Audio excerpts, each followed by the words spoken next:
Well, right now, ATF agents are here trying to determine what caused an explosion inside this building. That part of the investigation is expected to be wrapped up sometime tomorrow. And we're not releasing the name of the suspect because it's not officially been determined yet. But tonight, his friend is speaking out. They're just really traumatized. They're severely traumatized. They don't understand why this had to happen the way it did. Right now, the suspect's family members aren't able to talk to us about what happened. But Zach Roebuck says he's friends with the man who died. Police say the suspect shot at them before he was shot and killed. He had a history, no doubt. Otherwise, this wouldn't have had so much attention to begin with.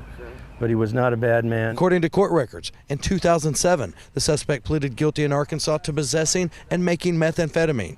On Friday, Oklahoma troopers said they had information that the convicted felon had automatic weapons, something his friend does not deny. He did, which is not, it's not legal, and that's justified for that respect, but it should have been handled different. When tactical team members served a search warrant looking for those weapons, troopers said there was an explosion when the gunfire ended. Troopers also said the man has previously threatened police. He had ill things to say against law enforcement, which, he had a bad history with law enforcement. He had PTSD from his prior experience being incarcerated, and as anybody would, prison's not fun. Roebuck says his friend had a court hearing coming up and that police could have talked to him there.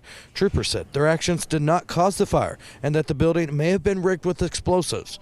But Roebuck says the bullets from the shootout could have something to do with it. He was a prepper and a survivalist. He had propane bottles, he had solar panels, he had beef jerky, he had food dehydrated, as preppers do.